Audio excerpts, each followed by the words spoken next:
जय माता दी। धार्मिक कथाओं के अंतर्गत आज हम सुनेंगे औसान मैया की कथा। औसान मैया की पूजा अर्थात दुर्दुरिया की पूजा। औसान मैया की पूजा को दुर्दुरिया भी कहा जाता है। पारंपरिक रूप से यह पूजा उत्तर प्रदेश, बिहार, मध्य प्रदेश आदि प्रांतों में विशेष रूप से की जाती है।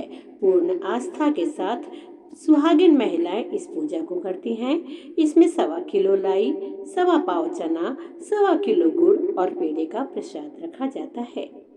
दुर्दुरिया की एक मान के लिए 7 स्त्रियां अर्थात 2, 3, 4 तो 7, 14, 21 ऐसे सुहागनें बुलाई जाती हैं और उस हिसाब से प्रसाद भी बढ़ाया जाता है। किसी भी पूजा में सुहागनों की गिनती हमेशा बढ़ती हुई ही रखनी चाहिए। सुहागन स्त्रियां अपनी इच्छा की पूर्ति, अपनी मनोकामना की पूर्ति करने के लिए, अपने सुहाग की लंबी उम्र और अपनी संतान की रक्षा के लिए औसान मैया की पूजा करती हैं। लोक मान्यताओं के अनुसार दुर्दुरिया की कई कहानियां हैं। आइए हम सुनते हैं दुर्दुरिया की एक बहुत ही सुंदर कहानी। प्राचीन काल की बात है। किसी नगर के एक राजा थे। राजा को 7 पुत्र थे। उनके पुत्री नहीं थी। राजा बहुत खुश रहते थे क्योंकि उन्हें बेटी नहीं चाहिए थी, किंतु रानी को बेटी से अत्यधिक प्रेम था। वह एक बेटी तो चाहती ही थी।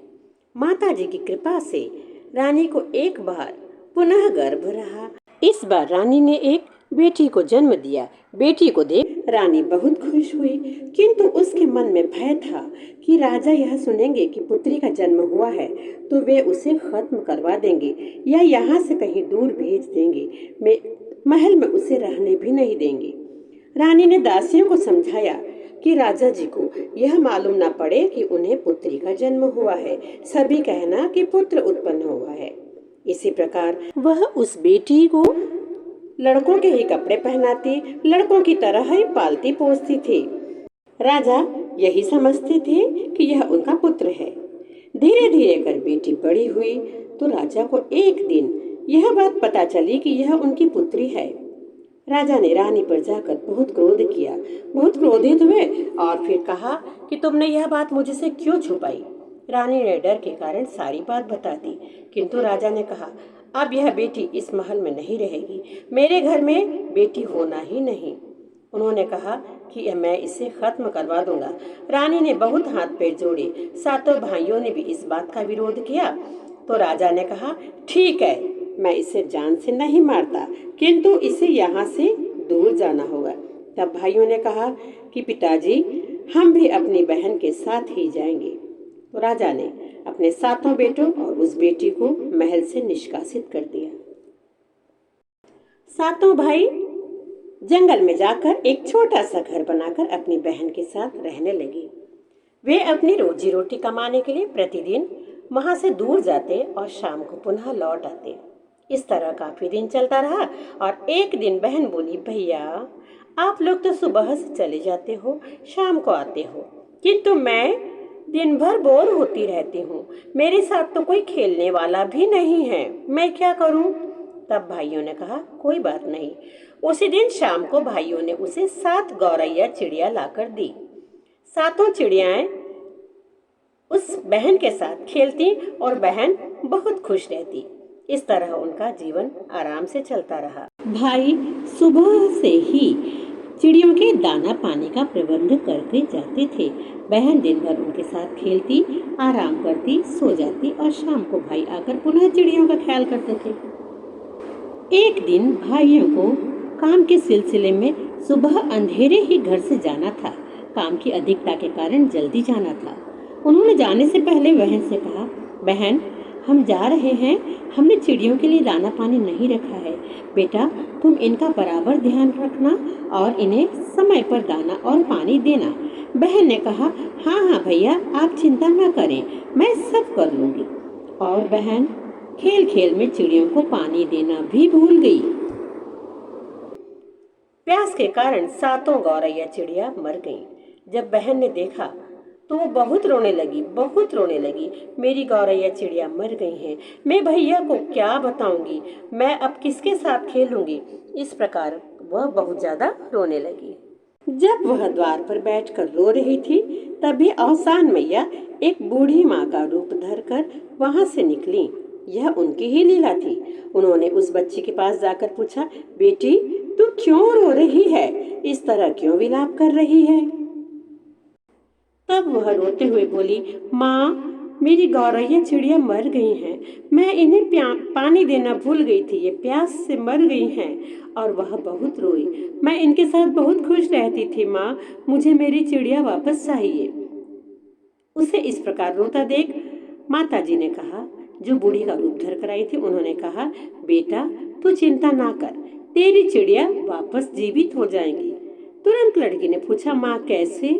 तो माँ ने कहा, बेटा 1.25 किलो लाई मंगवा, 1.25 चने मंगा और 1.25 किलो गुड़ मंगवा ले, या जो भी तेरी सामर्थ्य हो उतना गुड़ चना और लाई मंगवा ले, और तू दुर्दुरिया माता की औसान मैया की पूजा कर।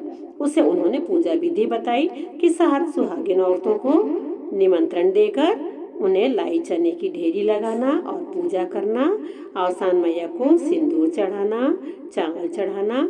इस प्रकार सारी पूजा की विधि बताकर माताजी चली गई। लड़की छोटी थी, फिर भी उसने कहा, माँ मैं अवश्य करूंगी, क्योंकि खुद औसान मैया ही उसे बता कर गई थी, तो वह उसका मार्गदर्शन तो करेंगी ही। अब वह लड़की सुबह सुबह घर से बाहर बैठी और राह देख रही थी कि कोई तो निकलेगा जो मुझे गुड़ चना लाकर देगा। कुछ देर बाद उसने देखा कि घोड़े पर एक दूल्हा बैठा है, बहुत सारे बाराती वहां से जा रहे हैं नाचते गाते। उसने उसमें किसी को रोक कर कहा कि भैया मुझे गुड़ चने का प्रसाद ला दो, मुझे पूजा करनी है। बारातियों में से किसी ने कहा, हाँ हम तेरे लिए गुड़ चने का प्रसाद लेने जाएंगे बाजार, तब तक तो हमारी बारात पता नहीं कितनी दूर निकल जाएगी, रहने दे। और वे चले गए आगे। कुछ दूर जाने के बाद देखते हैं कि जैसे वे द्वार पर पहुंचे, उनका घोड़े से उतरते ही उनका दूल्हा मर गया, उसके प्राण निकल गए।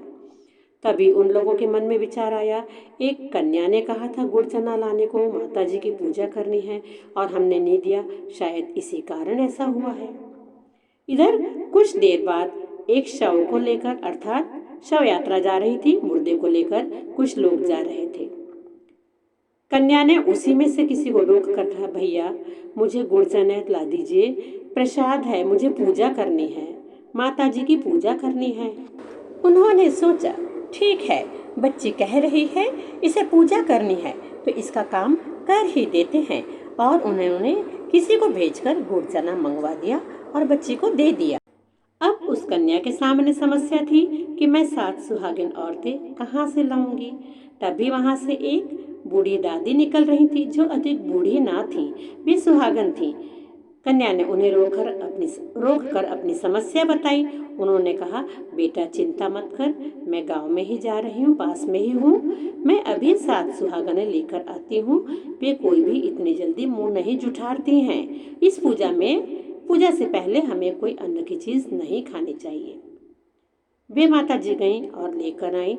इस प्रकार जैसा जैसा औसान मैया ने बताया था, यह पूजा संपन्न हुई। पूजा के बाद सब पर लोटे का जल, कलश में जो हम जल रखते हैं, वो छिड़का जाता है। जैसे ही उसने वह पूजा का जल सभी औरतों पर छिड़का और अपनी 7 चिड़ियाओं पर छिड़का, तो वे चिड़ियाएं चू चू चू करके उठ गईं और चहकने लगीं। यह देख वह लड़की बहुत खुश हुई और उसने औसान मैया का बहुत बहुत धन्यवाद किया। उधर जब दूल्हे के प्राण निकल गए, तो उसके साथ के घर वालों ने यही सोचा कि अरे हमने उस कन्या की बात नहीं मानी, हमने माता जी के प्रसाद के लिए अनादर किया, शायद इसी के परिणाम स्वरूप माता जी ने हमारे दूल्हे के प्राण हर लिए हैं। और वे तुरंत क्षमा मांगने के लिए उस कन्या के पास आए। वहां आकर रोए गिड़गिड़ाए, उन्होंने क्षमा मांगी। तब उस कन्या ने उन्हें औसान मैया के बारे में बताया। घर के लोगों ने, जो उसके साथ थे दूल्हे के, उन्होंने औसान मैया से प्रार्थना की कि हम भी गुरुवार को औसान मैया की पूर्ण विधि विधान से पूजा करेंगे, हमारे बच्चे के प्राण लौटा दें।